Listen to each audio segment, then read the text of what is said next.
అటు చంద్రబాబు గారు ముఖ్యమంత్రిగా తెలుగుదేశం ప్రభుత్వ హయాంలో పేదవాళ్ళకి శాశ్వతంగా ఒక ఆస్తిని క్రియేట్ చేయటం కోసం అనే ఆలోచన చేసి ఏ పేదవాడైతే తను చనిపోయే లోపు సొంత ఇంటిలో ఉండాలని కలలు కంటాడో ఆ కలని నిజం చేసింది చంద్రబాబు గారి ప్రభుత్వం, తెలుగుదేశం ప్రభుత్వం.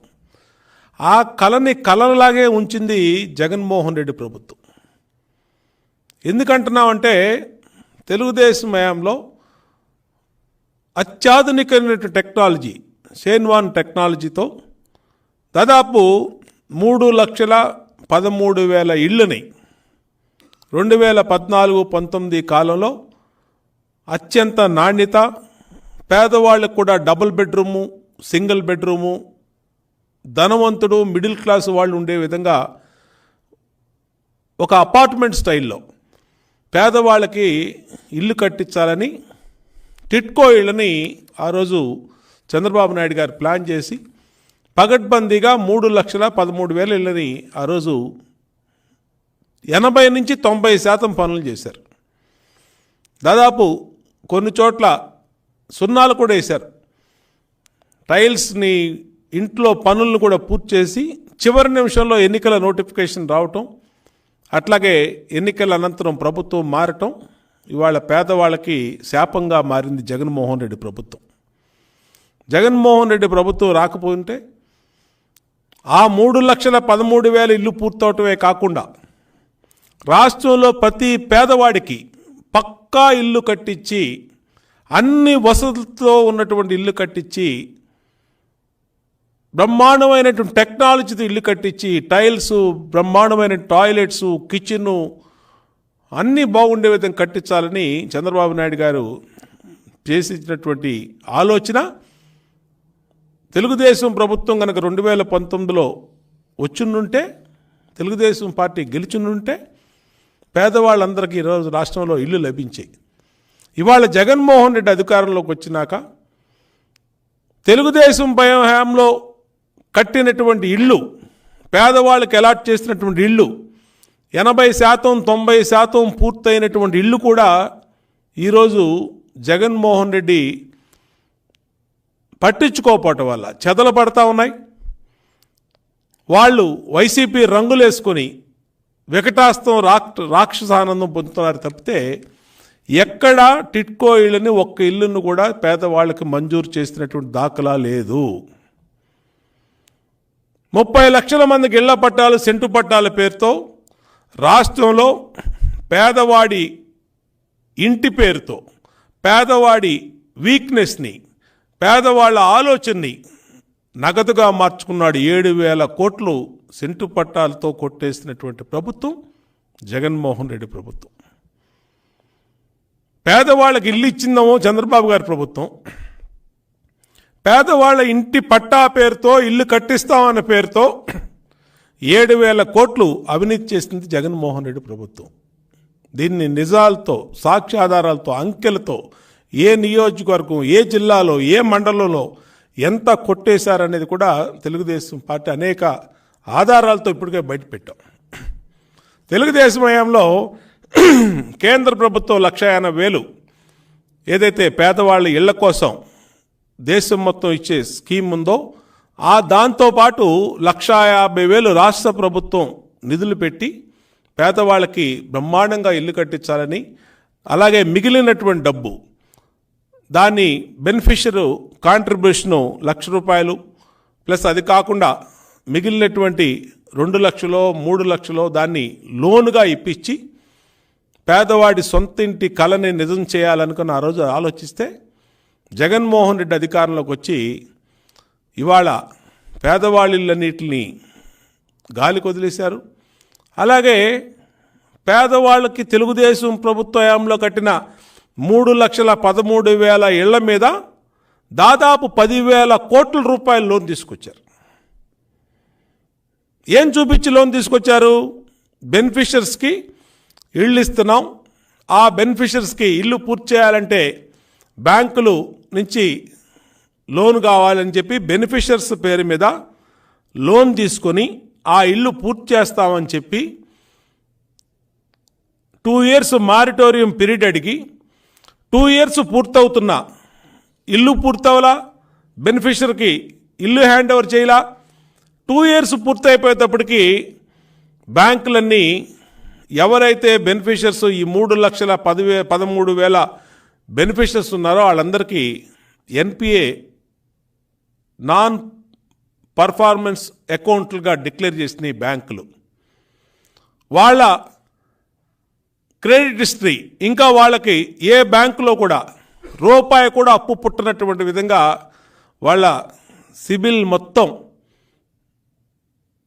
క్రెడిట్ హిస్టరీ మొత్తం క్లోజ్ చేయటమే కాకుండా చంద్రబాబు గారి హయాంలో సొంత ఇంటి కలను నెరవేర్చినట్టు ఆలోచన చేస్తే వీళ్ళు అప్పు కూడా పుట్టినట్టు, 100 రూపాయల అప్పు కూడా పుట్టినట్టు జగన్మోహన్ రెడ్డి ప్రభుత్వం పేదవాళ్ళ మీద ఇవాళ 10,000 కోట్ల రూపాయలు అప్పులు తీసుకొచ్చి ఇవాళ పేదవాడికి ఇల్లు దక్కలా, ప్లస్ బ్యాంకుల నుంచి ఒత్తిడి, బ్యాంకుల నుంచి ఫోన్లు, ఇల్లు వేలా వేస్తాం, మీ ఆస్తులు వేలా వేస్తాం అని చెప్పి బ్యాంకులు రికవరీ ఏజెంట్లు పేదవాళ్ళ చుట్టూ తిరుగుతూ ఉన్నారంటే దుర్మార్గంగా ఈ కార్యక్రమాన్ని ఈ జగన్మోహన్ రెడ్డి ప్రభుత్వం చేసిందనే విషయాన్ని ఈ సందర్భంగా గుర్తు చేస్తూ ఉన్నా. ఎందుకు ఈరోజు ఈ దుస్థితి వచ్చిందంటే తెలుగుదేశం ప్రభుత్వం వచ్చింటే, తెలుగుదేశం పార్టీ అధికారంలోకి కూర్చుంటే ఈ 3,13,000 కాకుండా అందరికీ కూడా ఇళ్ళు వచ్చేయి, అందరికీ కూడా ఇల్లు కట్టించేవాళ్ళు. ఇవాళ ఎన్పిఏలు అయిపోయి వేలం వేస్తానికి వేలం నోటీసులు, బ్యాంక్ ఏజెంట్లు ఇళ్ళెమ్మట అప్పులోళ్ళకి పోయి ఏదో కాబోలోళ్ళు తిరిగినట్టుగా బ్యాంకులు తిరుగుతూ ఉంటే దిక్కుతోచని పరిస్థితుల్లో పేదవాళ్ళు ఇళ్లల్లో కూడా ఉండేదానికి భయపడుతున్నారు, ప్రజలు ఇళ్లల్లో ఉండేదానికి కూడా భయపడుతున్నారు. ఇటేపు గత ప్రభుత్వం చంద్రబాబు గారి ప్రభుత్వం ఇచ్చిన టిట్కో ఇళ్ళని అటాచ్మెంట్ పెట్టారు, అటేపు ఉన్న ఆస్తుల్ని అటాచ్ చేస్తున్నారు, ఎన్పిఏ బ్యాంక్ అకౌంట్ని ఎన్పిఏ చేశారు. అప్పుల రికవరీ కోసం ఏజెంట్లు ఇళ్ళమ్మటి తిరిగే పరిస్థితి వచ్చిందంటే ఏ విధంగా దీని అంతటికీ ఎవరు కారణం ప్రజలు ఆలోచన చేయాలి. పేదవాడికి ఇల్లు కట్టిస్తామని 1,000 కోట్లు అవినీతి చేయటమే కాకుండా బ్యాంకుల్లోంచి 10,000 కోట్లు అప్పులు తీసుకొచ్చి ఈరోజు మొత్తం కూడా దోచేశారు. ఒకేపమో 15 సంవత్సరాలు 20 సంవత్సరాల కిందట గత ప్రభుత్వాలు ఇచ్చినటువంటి ఇళ్ళు, తెలుగుదేశం ప్రభుత్వం హయాంలో గతంలో ఇచ్చినటువంటి ఇళ్ళు, వాటిల్ని 1 time సెటిల్మెంట్ మీద 30,000 40,000 కట్టండి అని చెప్పి మీ లోన్లన్నీ రద్దు చేస్తామని చెప్పి డబ్బులు వసూలు చేశారు. ఆ డబ్బులు ఏమైపోయినాయి ఎవరికి తెలియదు. ఇవాళ రాష్ట్రంలో పేదవాళ్ళకి సెంటు పట్టా అని చెప్పి కొండ గుట్టల దగ్గర, శ్మశానాల దగ్గర, చెరువుల దగ్గర, ఊరికి దూరాన ఎక్కడా వినియోగంలోని భవిష్యత్తులో కూడా వినియోగంలోకి వచ్చే పరిస్థితి లేనటువంటి భూముల్ని ఈరోజు జగన్మోహన్ రెడ్డి ప్రభుత్వం సెంటు పట్టాలు ఇచ్చి మొత్తాన్ని ఊర్లు నిర్మిస్తున్నామన్నారు, కాలనీలు నిర్మిస్తున్నామన్నారు. పేదవాళ్ళందరికీ ఇల్లు అనేది ఎవరు ఇల్లు రాని వాళ్ళు లేకుండా చూస్తామని చెప్పి ఆర్భాటంగా ప్రకటించినటువంటి జగన్మోహన్ రెడ్డి ప్రభుత్వం ఈరోజు 4 సంవత్సరాల 8 నెలల పరిపాలన పూర్తయి ఇంకొక 3 నెలల్లో ఎన్నికలు వస్తున్నటువంటి తరుణంలో లెక్కేస్తే ఈ రాష్ట్రంలో 1000 మందికి కూడా ఇల్లు రాలేదు. జగన్మోహన్ రెడ్డి కట్టినటువంటి సెంటు పట్టాలు కానీ, గత ప్రభుత్వ హయాంలో పూర్తి చేసిన 90% 80% పూర్తయిన టిట్కో ఇళ్ళు కానీ పూర్తిగా నిర్వీర్యం అయిపోయి నాశనం చేశారు ఈ జగన్మోహన్ రెడ్డి వైసీపీ పరిపాలనలో. సమాధానం చెప్పాలి జగన్మోహన్ రెడ్డి ప్రభుత్వాన్ని ఈ సందర్భంగా నిలదీస్తా ఉన్నాం. ప్రజలు కూడా ఆలోచన చేయాలి. ఏ ప్రభుత్వ హయాంలో మీకు మేలు జరిగింది, ఏ ప్రభుత్వం మీకు పక్కా ఇల్లు కట్టించాలని ఆలోచన చేసింది. ఇవాళ ఇన్ని విధాలుగా మోసం చేసినట్టు, పేదవాడిని మోసం చేసినటువంటి జగన్మోహన్ రెడ్డి ప్రభుత్వం మళ్ళా ఈరోజు why not AP needs Jagan అని చెప్పి, వై ఏపీ నీడ్స్ జగన్ అని చెప్పి ఈరోజు అధికారుల్ని దుర్వినియోగం చేస్తూ ప్రజల్లోకి వస్తూ మళ్ళా మోసం చేస్తూ ఉన్నారు. ఇవాళ రాష్ట్రంలో ఉన్నటువంటి అధికార వ్యవస్థని, అధికారంలో ఉన్నటువంటి జగన్మోహన్ రెడ్డి మళ్ళా 25 సంవత్సరాలు జగన్మోహన్ రెడ్డి అధికారంలో ఉండాలంట. దానికి అధికారుల్ని, కలెక్టర్ని, ఆర్డీఓల్ని, ఎంఆర్ఓల్ని, రెవెన్యూ సిబ్బందిని, సచివాలయాన్ని, వాలంటీర్స్ని, విఆర్ఓల్ని వైఏపీ నీడ్స్ జగన్ అనే కార్యక్రమంలో దుర్వినియోగం చేస్తూ ఉన్నటువంటి సందర్భం చూస్తూ ఉంటే ఎందుకు కావాలి జగన్మోహన్ రెడ్డి అని ఇవాళ ప్రజలందరూ నిలదీస్తూ ఉన్నారు.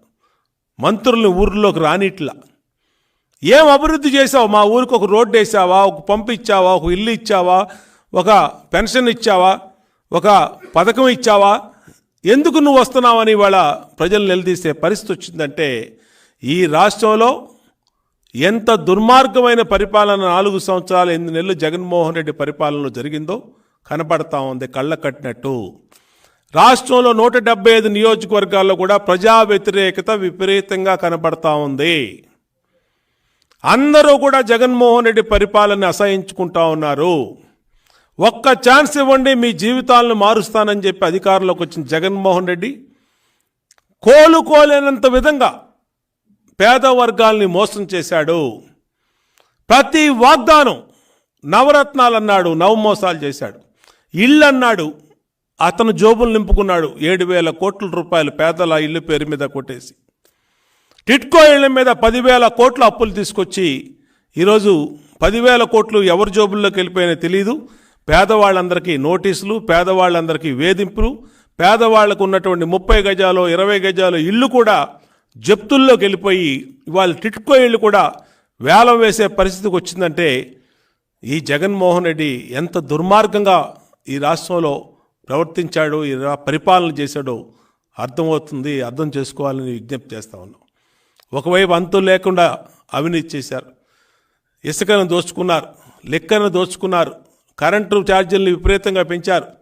ఇన్ని రకాలుగా ప్రజల మీద భారం వేసి, చెత్త పన్నులు, ఇంటి పన్నులు, ఇన్ని రకాలుగా భారం వేసి ప్రజలకి సంబంధించినటువంటి ఒక్క మేలు కూడా చేయనటువంటి ప్రభుత్వం ఏదైనా ఉందంటే జగన్మోహన్ రెడ్డి ప్రభుత్వం.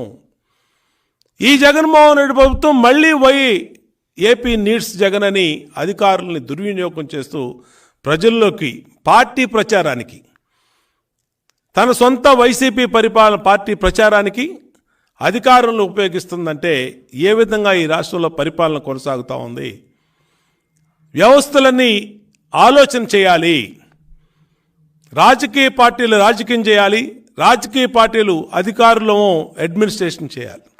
ఇక్కడ అధికారుల్ని రాజకీయ పార్టీలు ప్రచారానికి ఆంధ్రప్రదేశ్లో ఉపయోగించుకుంటా ఉన్నారంటే, ఏ విధంగా ప్రభుత్వ ధనాన్ని దుర్వినియోగం చేస్తూ ఉన్నారంటే, కోట్ల రూపాయల ప్రజల డబ్బుని రాజకీయ పార్టీ వైసీపీ ప్రచారానికి ఉపయోగించుకుంటా ఉన్నారంటే ఏ విధంగా జరుగుతూ ఉంది?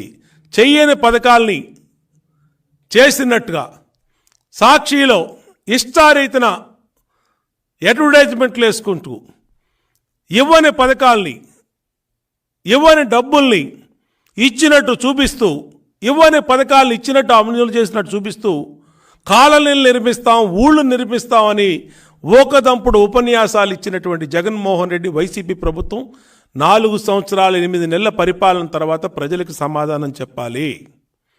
నువ్వు ఎన్నిళ్ళు కట్టావు ఈ రాష్ట్రంలో?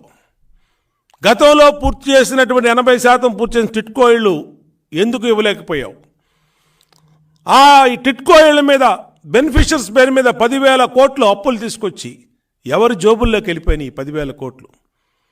సెంటు పట్టా మీద 7,000 కోట్లు కొట్టేసినటువంటి జగన్మోహన్ రెడ్డి ఇవాళ దానికి మెరకేయటానికని, దానికి లెవెలింగ్ చేయడానికని గ్రావెల్ మాఫియాని ప్రోత్సహించి కొండలు మింగేసినటువంటి నాయకులు వైసీపీ నాయకులు, మంత్రులు, ఎమ్మెల్యేలు ఒక మాఫియాగా ఏర్పడి మొత్తం రాష్ట్రాన్ని ఇష్టారీతను దోచుకున్నారనేది రోజు పత్రికల్లో, టీవీల్లో, ఎలక్ట్రానిక్ మీడియాలో కథనాలు, సాక్ష్యాధారాలు వస్తున్నాయంటే ఏ విధంగా ఈ రాష్ట్రం దెబ్బతింది, ఏ విధంగా అంతులేని అవినీతి జగన్మోహన్ రెడ్డి పరిపాలనలో జరిగింది అనేది వాళ్ళ ప్రజలందరూ గమనించాలా. అందుకనే అందరూ కూడా ఆలోచన చేస్తూ ఉన్నారు. ఇక ఈ ప్రభుత్వానికి ఒక్కరోజు కూడా పరిపాలించే అర్హత లేదు. ఎంత త్వరగా ఈ ప్రభుత్వాన్ని ఇంటికి పంపుదామని ప్రజలు నిర్ణయించుకున్నటువంటి దశలో జగన్మోహన్ రెడ్డి ప్రభుత్వం ప్రజలకి జవాబు చెప్పాలి. బెనిఫిషరీల పేరుతో కొట్టేసినటువంటి బ్యాంకు లోన్లు తీసుకున్న 10,000 కోట్లు మారిటోరియం పీరియడ్ అయిపోయినటువంటి సందర్భంలో అర్హులందరికీ ఇల్లు పూర్తి చేసి ఇవ్వాలి. ఇల్లు పూర్తి చేసి ఖచ్చితంగా వాళ్ళకి అందజేసి ఆ ఎన్పిఏ స్టేటస్ నుంచి మళ్ళీ వాళ్ళకి రెగ్యులరేషన్ స్టేటస్కి బెనిఫిషరీలందరినీ తీసుకురావాలని తెలుగుదేశం పార్టీ డిమాండ్ చేస్తూ ఉంది. ఏదైతే జగనన్న కాలనీల పేరు మీద 7,000 కోట్లు కొట్టేశారో వాటి మీద కూడా సరైనటువంటి విచారణ జరిపి ఎక్కడ పూర్తి కానటువంటి ఆ ఇళ్లని జగనన్న కాలనీల్ని వెంటనే మౌలిక సదుపాయాలతో సహా పూర్తిగా ఇల్లు పూర్తి చేసి ఇవ్వాలి. మొన్న ఒక ఊర్లో వర్షానికి తడిసిపోయి ఇల్లు స్లాబ్ వేసిన ఇల్లు కూలిపోయింది జగనన్న కాలనీ అంటే ఎంత నాసిరకంగా ఆ ఇల్లు నిర్మాణం జరుగుతూ ఉందో అర్థమవుతూ ఉంది. టిట్కో ఇళ్ళు 8 సంవత్సరాల కిందట టిట్కో ఇళ్ళు కట్టి ఇవాళకి గాల్లో వదిలేసిన బ్రహ్మాండంగా ఉన్న ఇళ్ళు. జగన్మోహన్ రెడ్డి తన పార్టీ కలర్స్ వేసుకున్న ఆ ఇల్లు ఇంకా 100 సంవత్సరాల పాటు షేన్ వాన్ టెక్నాలజీతో కట్టినటువంటి ఇల్లు శాశ్వతంగా 100 సంవత్సరాలు ఉండే ఇల్లు. జగనన్న కాలనీ ఇల్లు వర్షానికి కూలిపోతూ ఉన్నాయంటే ఎంత నాసిరకంగా ఎంత అవినీతి జరిగిందో ఆ ఇళ్లలో ఒక్కసారి ఆలోచించేయమని విజ్ఞప్తి చేస్తా ఉన్నా. ఇవాళ జగనన్న కాలనీతో దోచుకోవటానికి ఇవాళ పేదలను ఉపయోగించుకున్నారు. పేదలకి సెంటు పట్టా పేరు మీద జగనన్న కాలనీలు వాడుకొని జోబులు నింపుకున్నారు. టిట్కో ఇళ్ల మీద 10,000 కోట్లు కొట్టేసి ఇవాళ పేదల్ని రోడ్డు మీద పడేశారు. పేదలకు ఉన్నటువంటి పరువు కూడా పోయే పరిస్థితి వచ్చింది. ఎన్పిఏ అయిపోవటం వల్ల బ్యాంకు రికవరీ ఏజెంట్లు ఇళ్లమ్మడి తిరుగుతూ ఉన్నారు. వాళ్ళ వస్తువుల్ని జప్తులు నోటీస్ ఇస్తూ ఉన్నారు. టిట్కో గత ప్రభుత్వం కట్టిన ఇళ్లని జప్తులకు నోటీస్ ఇస్తూ ఉన్నారు. దీనంతటికీ కారణం జగన్మోహన్ రెడ్డి యొక్క అవినీతి పరిపాలనని తెలియజేస్తూ హెచ్చరిస్తూ ఈ ప్రభుత్వాన్ని వెంటనే టిట్కో ఇళ్లని పూర్తి చేసి ఇవ్వాలి. లేదు రేపు అధికారంలోకి వచ్చినాక చంద్రబాబు నాయుడు గారు మొదలుపెట్టినటువంటి తెలుగుదేశం ప్రభుత్వమే ఆ ఇళ్లని పూర్తి చేసి ఇస్తుందని కూడా ప్రజలందరికీ విజ్ఞప్తి చేస్తాం.